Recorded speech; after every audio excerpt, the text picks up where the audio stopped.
ఎందరో త్యాగమూర్తుల త్యాగఫలం ఆంధ్ర రాష్ట్రం. నేడు ఆంధ్రప్రదేశ్లో ప్రజలు సుఖ సంతోషాలుగా ఉన్నారా? ప్రస్తుతం ప్రజల మధ్య ఉన్న కులాల కుంపట్లు ఎవరి కోసం? చంద్రయాన్ రాకెట్ యుగంలో కూడా వర్ణ విభేదాలు దేనికి సంకేతాలు? రాజకీయ పార్టీల నేతలు ఏం చెప్తున్నారు? నేటి కాలంలో ప్రపంచాన్ని శాసించే మన యువత మేధాశక్తి ఏం కోరుకుంటుంది? తెలుసుకోవాలంటే ఆంధ్ర యువగలం. ప్రజల మాటే మా నోట. అందరికీ నమస్కారం. వాళ్ళ రాష్ట్రంలో వైసీపీ నాయకులు బరి తెగించి మాట్లాడటానికి కారణం జగన్మోహన్ రెడ్డికి వైలెన్స్ కావాలి, చంద్రబాబు నాయుడు గారికి సైలెన్స్ కావాలి. ఈ రాష్ట్రం ప్రశాంతంగా ఉంటే పెట్టుబడులు వస్తాయి, తద్వారాగా రాష్ట్రానికి ఆదాయం వస్తుంది, లక్షల మందికి ఇవాళ యువతకి ఉద్యోగ అవకాశాలు వస్తాయనేటువంటి ప్రయత్నంలో చంద్రబాబు నాయుడు గారి మనస్తత్వం సంపదను పెంచాలి, ఆ సంపద ద్వారాగా పేద బడుగు బలహీన వర్గాలకు సంక్షేమం చేయాలి, అభివృద్ధి చేయాలని ఒక లక్ష్యంతో పనిచేస్తా ఉన్నారు. ఇవాళ ప్రపంచ నలుమూలలా తిరిగి లోకేష్ గారు, చంద్రబాబు నాయుడు గారు పెట్టుబడులు రావడానికి ప్రయత్నం చేస్తూ ఉంటే, ఇవాళ వైసీపీ నాయకులు ప్రజల ప్రతిపక్షం హోదా ఇవ్వకపోయినా ప్రతిపక్షం లాగా మీరు రాజ్యాంగబద్ధంగా పాత్ర పోషించండి, తప్పలేదు. మీరు అడ్డంగా దొరికి జైలుకి వెళ్ళి మరి ఊరేగింపులు చేసుకుంటాం అనేది ఇదేమి సాంప్రదాయం మాకు అర్థమవుతుంది. ఆనాడు జగన్మోహన్ రెడ్డి జైలుకి వెళ్ళి ఊరేగింపు చేశాడు కాబట్టి ఇవాళ తప్పు చేసిన ప్రతి వ్యక్తి జైలుకి వెళ్ళి బయటకు వచ్చి పెద్ద పెద్ద ఊరేగింపులు పెట్టుకుంటున్నారు. ఇది వాళ్ళ సాంప్రదాయం. ఇవాళ ఎవడైనా కేకుల్ని గొడ్డలతో కట్ చేస్తారు, ఫ్లెక్స్లు పెట్టి మా అక్క చెప్పింది రప్పరప్పలు ఆడించమందని ఇవాళ మీడియా ముందుకు వచ్చి మాట్లాడతారా? ఈ సాంప్రదాయం తెలుగుదేశం పార్టీకి లేదు. నిన్న అంబటి రాంబాబు మాట్లాడిన మాటలు నేను తప్పు మాట్లాడాను, నేను అలా మాట్లాడి ఉండకూడదు అని ఆయన చెప్తుంటే, దానికి జగన్మోహన్ రెడ్డి గారు నీకు అండగా నేనున్నాను, శాంతి భద్రతలు కాపాడటంలో పోలీసులు విఫలమయ్యారని మాట్లాడుతున్నారు. ఈ దాడులు ఖండిస్తాము, మంచిదే. పోలీసులు లేకపోతే రాంబాబు పరిస్థితి ఏమయ్యేదో ఆ వీడియో క్లిప్పింగ్స్ చూస్తే తెలుస్తుంది. వాళ్ళు ఖండిస్తున్నాం, మంచిదే. మేము కూడా ఇటువంటి ఘటనలు దురదృష్టకరం, ఇటువంటి జరగకూడదని మేము కోరుకుంటాం. ఎందుకంటే మా నాయకుడు చంద్రబాబు నాయుడు గారు, లోకేష్ గారు ఆదేశాల మేరకు ఉదయమే టెలికాన్ఫరెన్స్ కూడా వచ్చింది. రాష్ట్ర అధ్యక్షుడు పల్లా శ్రీనివాసరావు గారు ఇటువంటి పునరావృతం కాకూడదని చెప్పడం జరిగింది. ఇది తెలుగుదేశం పార్టీ సిద్ధాంతం. వాళ్ళను ఖండిస్తున్నాం. మరి నువ్వు అధికారంలో ఉన్నప్పుడు మీ మీద ఒక మాట అన్నారని చెప్పి పట్టాభి ఇంటి పైన నిర్దాక్షిణ్యంగా దాడి చేయించావు కదా. పార్టీ ఆఫీసు పైన అల్లరి మోకలను పంపించి పార్టీ ఆఫీసును పగలగొట్టి అందులో ఉన్న ఎంప్లాయీస్ ను కూడా రాడ్లు పెట్టి కొట్టారు కదా. మరి ఆనాడు తప్పు అనిపించలేదా? ఆ రోజు నువ్వేమన్నావు? నన్ను మాట్లాడితే నా అభిమానులు స్పందిస్తారు అన్నావు. అంటే చంద్రబాబు నాయుడు గారికి, లోకేష్ గారికి అభిమానులు ఉండరా? వాళ్ళు స్పందించరా? అలా నువ్వు ఎలా అనుకుంటావు? కాబట్టి ఇవాళ జగన్మోహన్ రెడ్డి డైవర్షన్ పాలిటిక్స్ అలవాటు పడింది. ఎందుకంటే ఈ రాష్ట్రంలో శాంతి భద్రత విఘాతం కలిగితే పెట్టుబడులు రాకూడదు, యువతకు ఉద్యోగ అవకాశాలు రాకూడదనే లక్ష్యంతో పనిచేస్తా ఉన్నాడు. ఇవాళ ఈ రోజున ఇదే జోగి రమేష్ నోటికి వచ్చినట్టు మాట్లాడుతున్నావు కదా. నీ ఇంటి మీదకి వస్తే మా ఇంట్లో మా అమ్మ ఉన్నాడు, మా నాన్న ఉన్నాడు, మా భార్య పిల్లలు ఉన్నారని చెప్తున్నావు కదా. పట్టాభి ఇంటి మీదకి వెళ్ళినప్పుడు ఇక్కడ భార్య పిల్లలు లేరా? వాస్తవం చెప్పాలంటే ఎంతో దుర్మార్గమైన చర్య అంటే ఒకే కూతురు పట్టాలి, వాళ్ళ తల్లి మార్కెట్కి వెళ్ళి వీళ్ళు దాడి చేస్తుంటే పని అమ్మాయి ఆ బిడ్డను బాత్రూంలో పెట్టి తలుపు వేసి గంట బాత్రూంలో కూర్చున్నటువంటి పరిస్థితికి వచ్చింది. మరి ఆనాడు ఈ సరైన విధానం కాదని జగన్మోహన్ రెడ్డి మాట్లాడాలి. ఇవాళ మీరు 5 ఏళ్లలో విధ్వంస పాలన చేసి, ఒక నిరంకుశ పాలన చేసి, రాష్ట్రాన్ని అప్పుల పాలు చేసి, అసలు రాష్ట్రం 20 ఏళ్ళు వెనక్కి తీసుకెళ్ళి ఈరోజు వదిలేసి వెళ్ళి రాష్ట్రాన్ని చంద్రబాబు నాయుడు గారి గాడిలో పెట్టడానికి ఆయన అనుభవం, వాళ్ళ కేంద్రం సహకారం తీసుకొని అమరావతి నిర్మాణం, పోలవరం నిర్మాణం, ఇవాళ రోడ్ల నిర్మాణం, ఇవన్నీ కూడా చేస్తూ ఆర్థిక పరిస్థితి బాగలేకపోయినా ఇచ్చిన మాట నిలబెట్టుకోవడానికి సంక్షేమ కార్యక్రమాలు చేస్తూ వాళ్ళ ప్రజా రంజిక పాలన చేస్తా ఉన్నారు. వాళ్ళ వైసీపీ నాయకులకి ఏమిటంటే జగన్మోహన్ రెడ్డి దగ్గర మార్పులు కొట్టాలంటే ఇలా మాట్లాడారు. అయ్యా వైసీపీ నాయకులారా, మీకు ఒకటే మనం చేస్తా ఉన్నాను, 151 సీట్లు ఉంటే 11 సీట్లు ఇచ్చారు, అంటే మీకు 11 మార్కులు వేశారు. చంద్రబాబు నాయుడు గారికి 164 మార్కులు వేశారు.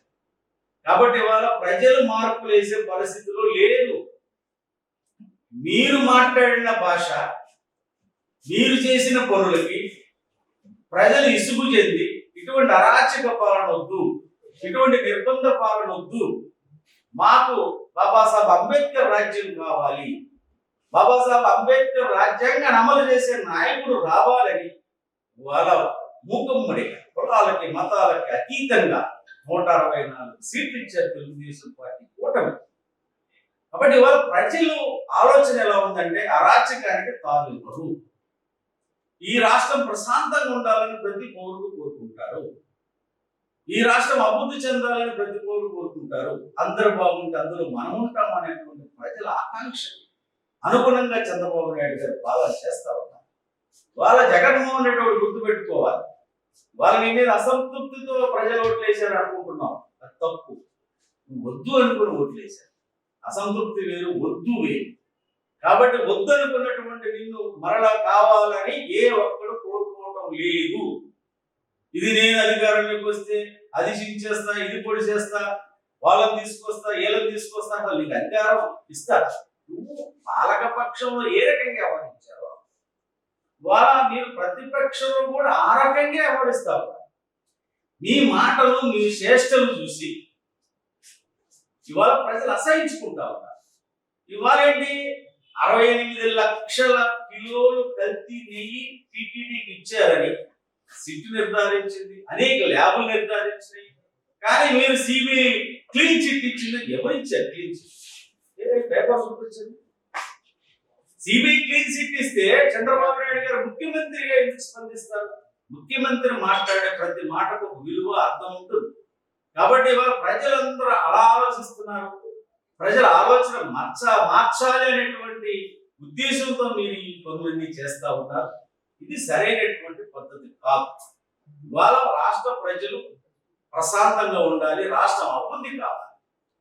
ఈ రోజున విడిపోయినటువంటి రాష్ట్రాన్ని 14-19 గాడిలో పెడితే 19-24 గాడి తప్పించేసాం. ఇవాళ ప్రతి కార్పొరేషన్ లో అప్పు చేశాం. అందిన గాడి చివరికి ఎంత దుర్మార్గం అంటే టిట్కు ఇల్లు, పాపం వాళ్ళు ఇంటికి వెళ్ళలేక వాళ్ళకి ఇల్లు ఎక్కడుందో తెలియదు, దాని మీద లోన్ తీసుకుంటే ఆ బ్యాంకింగ్ వాళ్ళు వచ్చి వాళ్ళని డబ్బులు, ఎంత దుర్మార్గం చేయండి. చివరికి సెంటు స్థలం మీద కూడా అప్పు తీసుకుంటారు. ఏది వదల ప్రైవేట్ 25,000 కోట్లు. ఇలా ప్రతి కార్పొరేషన్, వాళ్ళ SC, ST, BC, minority corporation మీ హయాంలో నిర్వీర్యం చేసినటువంటి నేపథ్యం. వాళ్ళ అవన్నీ గాడిలో పెడతారు, వాళ్ళు కష్టపడుతూ ఉంటే ఈ రకమైనటువంటి మాటలు మాట్లాడి తెలుగుదేశం పార్టీ శ్రేణుల్ని వాళ్ళ మనోభావాలు దెబ్బతీసే విధంగా మాట్లాడతాం. ఇవాళ 1 కోటి మంది కార్యకర్తలు కలిగిన పార్టీ ఏ 10 మందికో 20 మందికో 50 మందికో ఆవేశంతో ఇటువంటి ఘటనలు జరిగి ఉండొచ్చు. కానీ అటువంటి జరగకూడదు అనేటువంటిది మా పార్టీ యొక్క ఆలోచన, మా నాయకుడి యొక్క ఆలోచన. దాన్ని మేమేమి బ్రహ్మాండంగా చేశారంటలా. కానీ జగన్మోహన్ రెడ్డి వారు, చంద్రబాబు నాయుడు గారు, లోకేష్ గారు ఈ విషయాలను ఖండిస్తుంటే ఆనాడు జగన్మోహన్ రెడ్డి కానీ ఆ పార్టీ శ్రేణులు కానీ ఒక్క మాట మాట్లాడింది లేదు. ఇదే జోగి రమేష్ నేను అడుగుతున్నా సూటిగా, నువ్వు నీ ఇంటి మీద దగ్గరికి వస్తే నువ్వు అంత బాధపడుతున్నావు కదా, 14 ఏళ్ళు ముఖ్యమంత్రి చేసిన చంద్రబాబు నాయుడు గారి ఇంటి దగ్గరికి వెళ్ళి రాలేసినప్పుడు అప్పుడు నీకు ఈ గుర్తు రాలేదా? ఇవాళ నువ్వు దేనికి వెళ్ళావు జైలుకి? ఇలా బలహీన వర్గాల పక్షాన పోరాటం చేసి వాళ్ళ హక్కుల కోసం పోరాటం చేసి నువ్వు జైలుకి వెళ్ళావా? నువ్వు అడ్డంగా నకిలీ మధ్యంలో దొరికి జైలుకి వెళ్ళిన పెద్ద మనిషి, జైలు నుంచి నువ్వేదో మహానేతలాగా ఈ బడుగు వర్గాలకి పేద వర్గాలకి ఏదో సేవ చేసిన వాడిలాగా నువ్వు పెద్ద ఊరేగింపు వెళ్ళి ఊరేగింపు అనంతరం నువ్వు మాట్లాడే మాటలు ఒక ముఖ్యమంత్రి గారిని పట్టుకొని, ఒక నారా లోకేష్ గారిని పట్టుకొని, ఒక పవన్ కళ్యాణ్ గారిని పట్టుకొని నీ నోటికి వచ్చినట్టు మాట్లాడితే మేము క్షమించిన సత్య సమాధానం మిమ్మల్ని క్షమించదు. ఇవాళ ప్రతి ఒక్కళ్ళు వచ్చేసి మాట్లాడుతున్నారు వైసీపీ నాయకులు కూడా ఇటువంటి చాలా ఉత్కృష్టకరమైనటువంటి విషయాలు మీ పాలనలో జరిగినప్పుడు ఏ ఒక్కడన్నా వాళ్ళు మేము చెప్తున్నాం ఇటువంటివి జరగకూడదు, జరిగి ఉండకూడదు, జరగకూడదని నేను ప్రస్తుత ద్వారాగా చెప్తా ఉన్నాను. ఇలాగ ఏ వైసీపీ నాయకుడైనా గత వాళ్ళ 5 ఏళ్ల పాలనలో వాళ్ళు చేసిన అరాచకాలు బలహీన వర్గాలని మోసపోత పోశారు. బీసీల్ని, ఎస్సీల్ని, మైనారిటీల్ని ఎంత మందిని చంపారో తెలియదు. వాళ్ళకు ఎదురు మాట్లాడితే పీకలు కోసినటువంటి నేపథ్యాన్ని చూశాం. కానీ ఉన్నటువంటిది లేదే. వాళ్ళు చంద్రబాబు నాయుడు గారు ఎప్పుడు ప్రశాంతంగా ఉండాలి రాష్ట్రాన్ని కోరుకునే వ్యక్తి. రాంగాడి విషయంలో ఎవరైనా పార్టీ వాళ్ళైనా క్షమించినటువంటి వ్యక్తి చంద్రబాబు నాయుడు.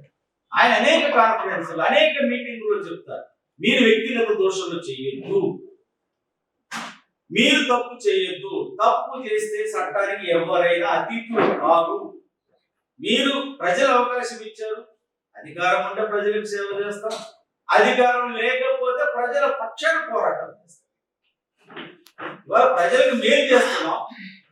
మేము అధికారం ఉన్నా లేకపోయినా తెలుగుదేశం పార్టీ నాయకులు కార్యకర్తలు ఒక క్రమశిక్షణ తోటి మా సిద్ధాంత పరంగా మేము ముందుకు వెళ్తాం తప్ప వాళ్ళ జగన్మోహన్ రెడ్డి సిద్ధాంతం ప్రకారం ఆయనకి తిడితే నచ్చుద్ది, ఆయన పగలగొడితే నచ్చుద్ది, ఆయనకు ఏ తప్పు చేసినా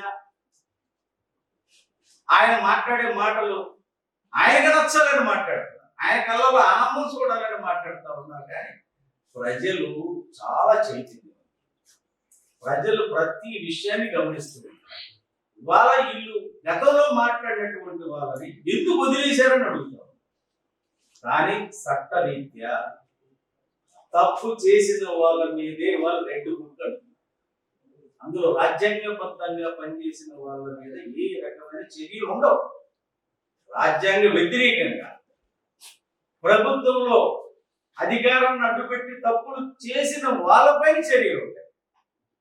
అది తప్పు చేసిన వాడు శిక్షార్హుడు, వాడు శిక్ష నుంచి తప్పించుకోలేడు. ఎక్కడ ఉన్నా కూడా రేపు ఎవరు అధికారులు ఉంటారా ఎవరు ఉండరా అనేది కాదు ముఖ్యం.